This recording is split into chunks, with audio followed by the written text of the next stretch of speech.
पहा, आज 28 फेब्रुवारी काय आहे बरं? काय लिहिले मी फळ्यावर? बघा, पण दररोज आपण विज्ञान जगतो बघा. सकाळी आई अंघोळ केल्यानंतर काय धुते बरं? कपडे धुते. आणि काय करते? कपडे कुठे टाकते वाळायला? दोरीवर वाळायला टाकते. बरोबर आहे. कपडे पिळून वाळायला टाकते. मग काय होतं? कपडे वाळतात. उन्हात वाळतात का सावलीत वाळतात? उन्हात. जर सावलीत टाकले तर वाळतील, पण उशिरा वाळतील. उन्हात टाकल्यानंतर का बरं लवकर वाळतात? हा, सूर्याचं ऊन उजेड त्या कपड्यावर पडतं आणि कपडे वाळतात. म्हणजे त्यातलं पाणी कुठे जातं? हवेत जातं. ते शोषून घेतं उष्णतेमुळे. म्हणजेच त्या कपड्यामधील पाण्याचं बाष्पीभवन होतं. हे आहे विज्ञान.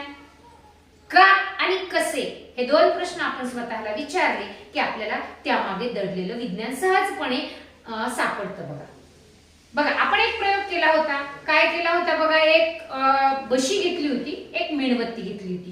काय केलं होतं बरं? मेणबत्ती पेटवली.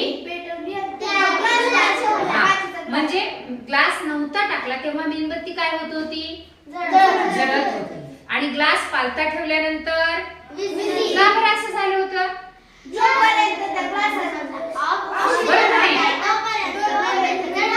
हा, आणि ग्लासामध्ये ऑक्सिजन संपला की मेणबत्ती विझली.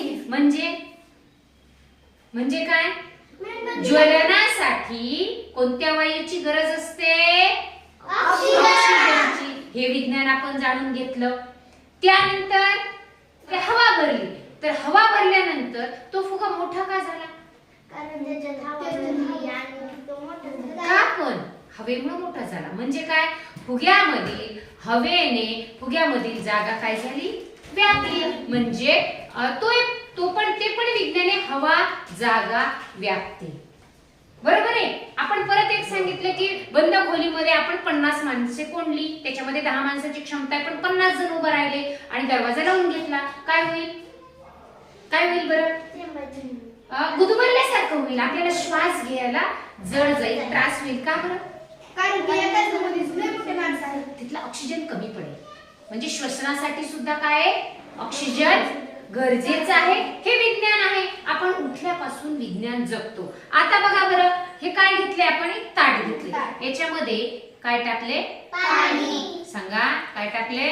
पाणी. आणि हे काय आहे? मीठ. आता बघा, या पाण्यामध्ये मीठ टाकले आणि आपण त्याला हलवूयात. बघा बरं, काय होतंय सांगा? पाण्यामध्ये मीठ काय झालं? हे पण विज्ञान आहे. आणखी काय काय विरघळण बरं पाण्यामध्ये? बघा, ही आपण साखर टाकली तर ही पण विरघळणार आहे. बरोबर आहे. आणखी काय काय बरं विरघळेल? सांगा, काय काय विरघळेल पाण्यामध्ये? आणखी विरघळणारे पदार्थ सांगा. निरमा. बरोबर आहे. आणखी लिंबू खाता तुम्ही? विरघळतं की नाही? मध. छान. म्हणजे हे मीठ, साखर, लिंबू, मध हे पाण्यामध्ये विरघळतं. आणि हे मीठ विरघळलं की मिठाचं द्रावण तयार होतं. साखर विरघळली की साखरेचं द्रावण तयार होतं. म्हणजे हे आहे विज्ञान. आणि हे विज्ञान आपण कसं जाणून घेतलं? का आणि कसे? हे दोन प्रश्न आपण विचारले की त्याच्या मागचं विज्ञान आपल्याला अगदी सहजपणे समजून येतं. सर्वांना राष्ट्रीय विज्ञान दिनाच्या खूप खूप शुभेच्छा.